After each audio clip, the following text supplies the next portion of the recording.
see anything going on that you want to comment on, or just in general offer an opinion, feel free. We can do sort of a group discussion tonight since it's so small. What it is, basically, is a wonderful film, two parts, sort of like a film about old Beverly Hills and new Beverly Hills of 1931, because the film was made in 1931. So to them, it was new Beverly Hills in 1931. So you'll see early Beverly Hills, like 1910, and then they're going to show you a little bit of 1931 Beverly Hills, which was new Beverly Hills. And the people that made the film was the Warner Brothers. For the opening, first the groundbreaking, and then the opening of the great Warner Beverly Theater, which was at Cannon and Wilshire, which I personally was on a committee to try to save, but we lost. So it's gone, as you probably know. So you will see this wonderful film that was saved. Thank goodness the chamber had it, and we'll run it now. So let's show the lights. On the film, the Beverly Hills Lily Pond here. Beverly Drive is to your left, and the Beverly Hills Historical Society booth is located right here at the Fair Gardens. This is an early house in Beverly Hills. This shot was taken by a movie location department. I think it was the Ince Studio, Thomas Ince, that company that came and took this photo. These photos were taken by location departments so they could figure out which locations were good for filming. And another major house in the neighborhood was the Burton Green Estate. Burton Green being one of the founders of Beverly Hills, and of Beverly Realty and all, and Beverly Oil and Water and Oil and Rodeo Water Company. And you can see this house, very English, castle, Tudor-style house, which was an attraction for movie makers. 1952.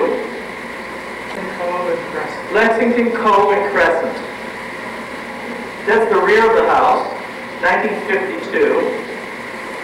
The front of the house again in the 1920s. And of course the gates leading into the house, to the property. Are those gates still there? It's closed. These are some photographs of Colleen Frederick's house. This house stood approximately 1 or 2 lots west of Hillcrest off of Sunset Boulevard. And it's gone now, but this was a very big estate at one time. She had horses, giant grounds. They filmed there. She had her own filming going on there of her own company. Back of the house. These were her gardens, and this led up. There's those trees. This is the creek bed that runs right under the properties and right through the Christie Collins estate. Right there, these trees. And Hobart Bosworth built his house right about here behind these trees. And it turns out that Hobart Bosworth was a famous actor on the stage and film in the early days. I found in his notes that there was an actual Indian encampment right at Hillcrest and Sunset, in which, and of course, the most famous house, the White House of Beverly Hills, was Pickfair. This is a postcard. And everyone knew who Doug Fairbanks was and Mary Pickford, so it says on the postcard, Doug and Mary's home. And there they are at their house. Doug and Mary were not the first, I found out, movie stars that lived in Beverly Hills. And there is Charlie Chaplin's house, 1920. It's when he first came. He moved from several homes in Hollywood where he was living. He lived in a house which was later to become part of Cecil B. DeMille's estate. He lived in a house that was part of the Theosophical Society of Hollywood, which was in the hills above Gower Street, in this Turkish-looking house, which is still there, by the way. And of course, the postcards are an important factor. That's why I put them in this show, is mainly because you have to understand that the public, the world, got to know about Beverly Hills thanks to the movie stars who were the most visible. This is his living room. You can see very English, these English fire dogs here, and the furniture, very much Italian, English style, everything. Very old Hollywood. And there is Tom Mix's house. Tom Mix moved to Beverly Hills around 1922. Sunset Drive, I believe, is where his house was.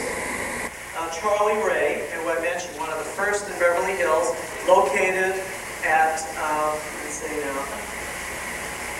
it's on Sunset Boulevard. The house is still there. It's been completely and totally remodeled, and all this is pretty much gone now. But the same shape is still there. It's 1 block west of where Benedict Canyon goes up. Charles Ray was a Thomas Ince star. Thomas Ince, by the way, the big producer, director, and studio builder, lived in Beverly Hills, also up Benedict Canyon. Built his wonderful house up there. It was finished in 1924. He hardly lived in it because he died in November of 1924. But it was called Dios Dorados, and it was one of the greatest estates. It was designed, it looked like a Pueblo Spanish mission style home, estate, with a wonderful rock, kind of like a rock swimming pool, like a grotto swimming pool. Incredible.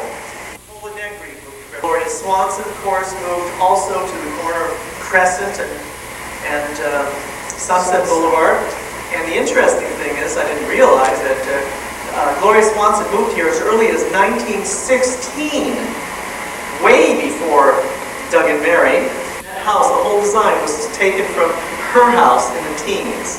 So Gloria Swanson literally lived and was the idea, the character for the part of Sunset Boulevard, except the funny thing is that Billy Wilder wanted Mary Pickford to play the part.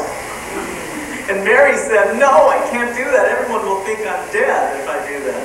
And so she bowed out. She was so scared to play the part. And Gloria said, I'll do the part. And that's how it happened. Now, this is an interesting picture. This is DeWolf Hopper right here. And DeWolf Hopper was a famous stage star in New York who came out here to California in 1916 to work for the Triangle Film Company. And he made a film in 1916 in West Hollywood, right on the border near Doheny, and right where Beverly Hills and West Hollywood meet. And this is the baseball field, which is now today West Hollywood Park. The reason I showed you this is that filmmaking was starting to encroach on Beverly Hills, the actual studios and all. And here's DeWolf right at the baseball diamond, and that's Santa Monica Boulevard right there. You can see this big kind of like a car here, rail car, which ran straight into Beverly Hills. Now, other companies started to come to Beverly Hills early in the teens. In 1917, 16 and 17, we have a famous star by the name of Antonio Moreno. And Antonio Moreno, who lived in Silver Lake area of Hollywood, was doing a film in Beverly Hills, and that's Antonio right up there.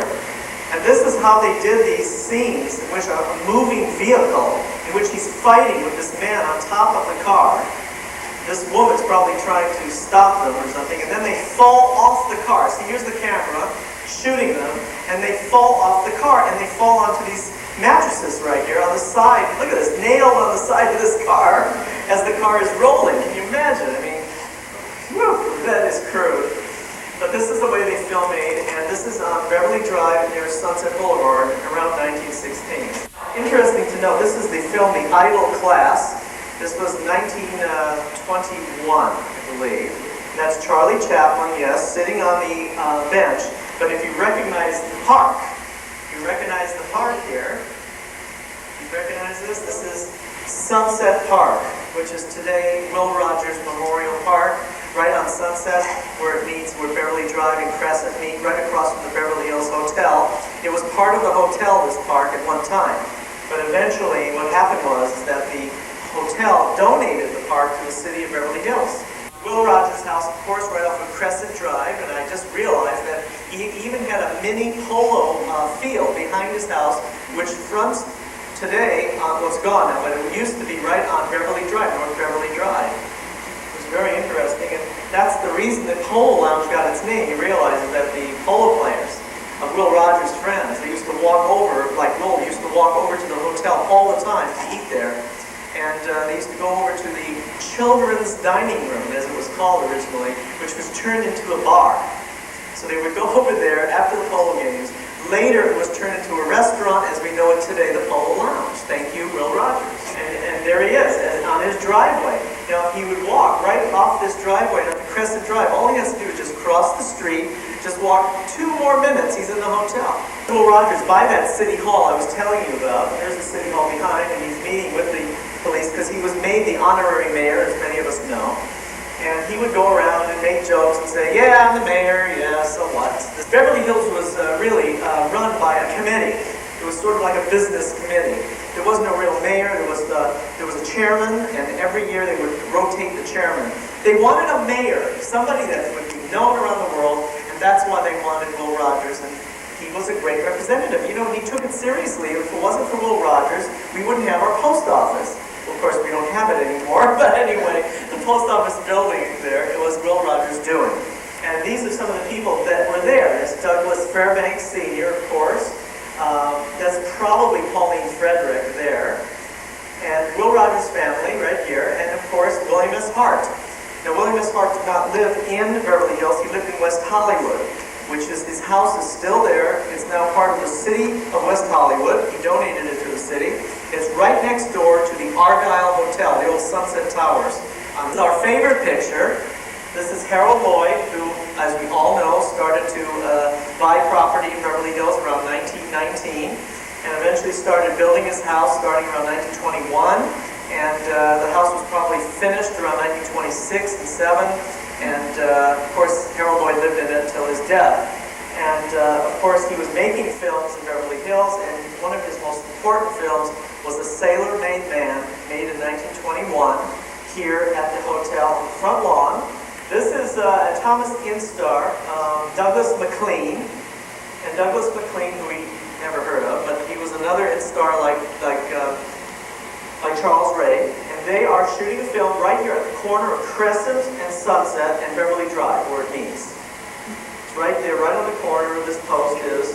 These trees are probably still here, I wouldn't be surprised. This is about 1920 when this was being shot.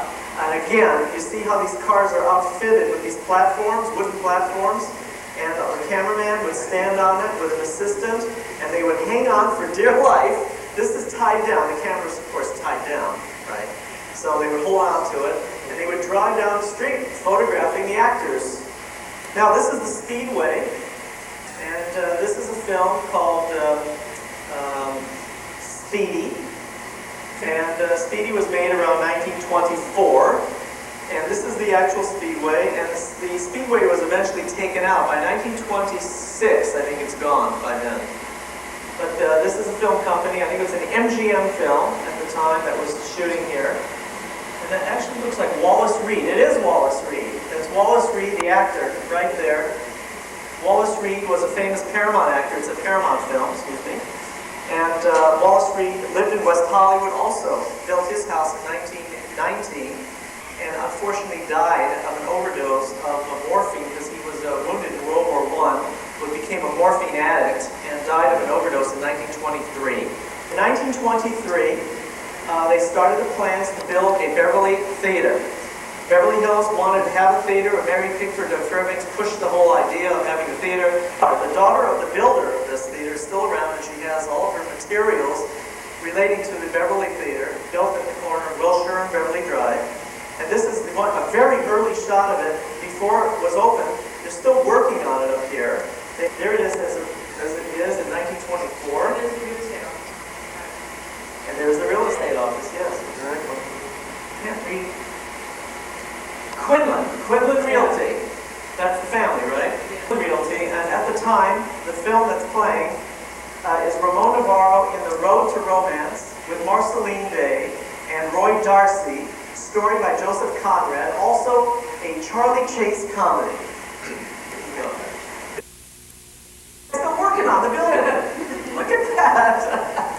Just noticed that. Anyway, the design was, I found the original design. It was on a postcard. It was actually modeled after the Taj Mahal in India. Now, this is a Chamber of Commerce meeting, 1926, November 17th.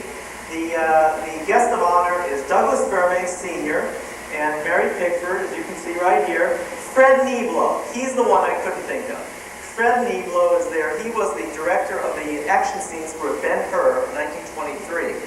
And he lived in Beverly Hills. He was one of the organizers of the theater, of the horse show, the whippet races, the bridle path. And that's Mary Pickford right there looking up. That's Mary Pickford's mother right there, Charlotte, looking there also. What? 1923. This is Monty Banks, the comedian who was one of the first comedians for the Warner Brothers. And they, of course, came to Beverly Hills and shot on the streets because it was, look how pristine everything is. And this is Hobart Bosworth, who was a famous stage star in the 19th century stage in America. who later became one of the earliest movie actors and stars in movies in 1908 and 1909. Howard Bosworth built his house, as I just told you, on Hillcrest. This is just one shot of the exterior. That's him up there. It could be the lost rifle of Davy Crockett, which he cherished and he used in the first film made about Davy Crockett, made in 1909. Now we have Marion Davies coming to Beverly Hills also in the early 20s. She moved into this house here, which was already built on Lexington, 1700, I think, Lexington. 1600 or 1700. It's Hartford. Hartford? Because she used to call it the Lexington Road House. Of course, John Barrymore, Dolores Costello house, which was up on Tower Road. The Harold Lloyd Estate, as we all know. Of course, Harold Lloyd Estate was so publicized for years and years, and eventually became a film location, as we all know, too. Wonderful view of it, and the gardens. Look at the grounds and gardens that he had, the swimming pool area.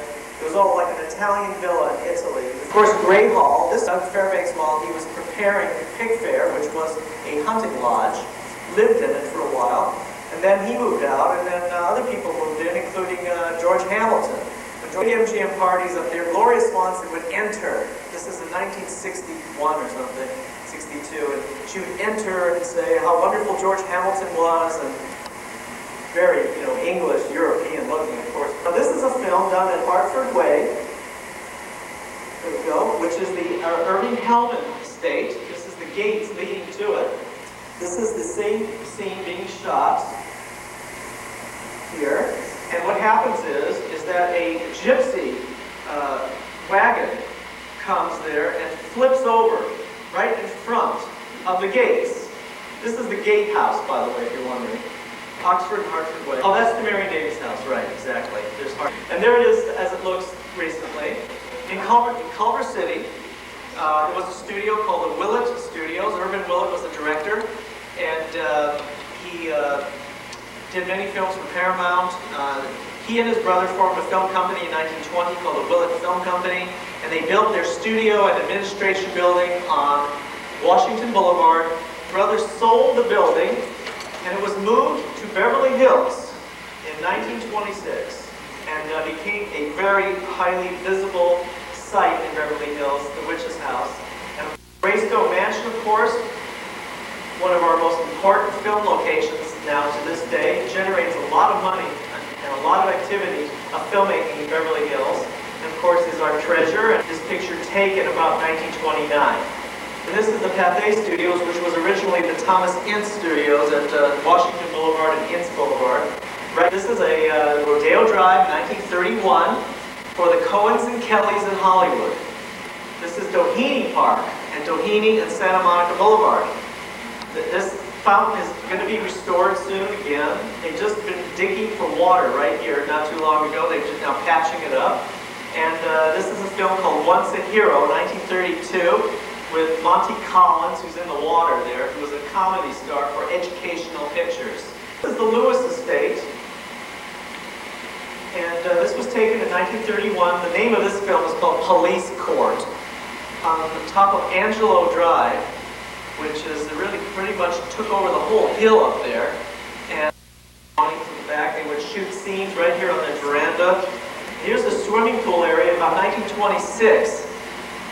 And this is Leon Errol, the actor Leon Errol, and Stuart Irwin. Remember Stuart Irwin? In a 1931 film. And that's Mary Bryan, the actress Mary Bryan, who was a Paramount star. She's still alive, by the way, and she was at Douglas Fairbanks Jr.'s funeral. Now this is Henry Fonda in the 1941 film, which he starred in a film with Barbara Stanwyck.